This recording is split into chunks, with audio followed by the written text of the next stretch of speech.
जगदीप धनखड़ ने अचानक अपने पद से इस्तीफा दे दिया। अब आप सोच रहे होंगे भला ऐसा क्या हुआ जो अचानक इस्तीफा देना पड़ा। वजह बताई गई खराब तबीयत, लेकिन असली चर्चा तो उस आर्टिकल की हो रही है जिसे उन्होंने इस्तीफे में लिखा, संविधान का अनुच्छेद 67A। आखिर है क्या ये अनुच्छेद 67A?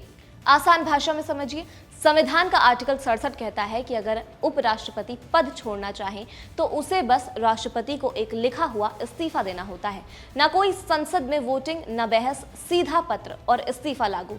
यही किया है धनखड़ जी ने। उन्होंने 21 जुलाई को राष्ट्रपति द्रौपदी मुर्मू को अपना त्याग पत्र भेजा और लिखा कि स्वास्थ्य ठीक नहीं है, डॉक्टरों ने आराम करने को कहा है, इसलिए वो पद से हट रहे हैं।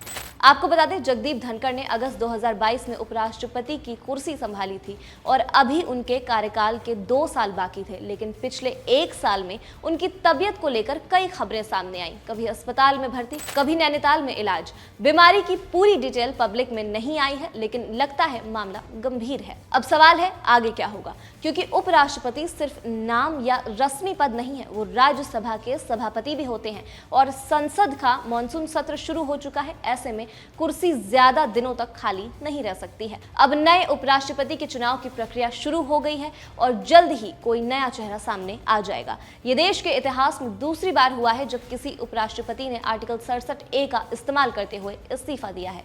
इससे पहले 1969 में वीवी गिरी ने राष्ट्रपति चुनाव लड़ने के लिए इसी नियम के तहत उपराष्ट्रपति पद छोड़ा था, जबकि जगदीप धनखड़ का मामला निजी है और स्वास्थ्य से जुड़ा बताया जा रहा है। अब राजनीति की तरफ से मुड़े तो इस्तीफा की टाइमिंग भी दिलचस्प है। संसद का मॉनसून सत्र शुरू होते ही इस्तीफा आया, जब सरकार और विपक्ष आमने सामने है। पिछली बार संसद में धनखड़ का रुख काफी सख्त रहा था, उनकी कई बहस काफी चर्चा में आई थी।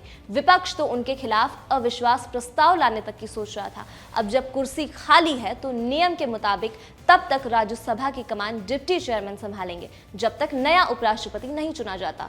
तो कुल मिलाकर ये सिर्फ एक इस्तीफा नहीं, ये संविधान, राजनीति और संसद की चाल पर असर डालने वाला बड़ा मोड़ है। अब देखना यह होगा कि अगला उपराष्ट्रपति कौन बनता है और क्या वो भी उतना ही सख्त रहेगा जितना धनखड़ रहे थे। खैर, इस खबर पर आपकी क्या राय हमें कमेंट सेक्शन में जरूर बताएं और देखते रहें हमारा चैनल ABP लाइव।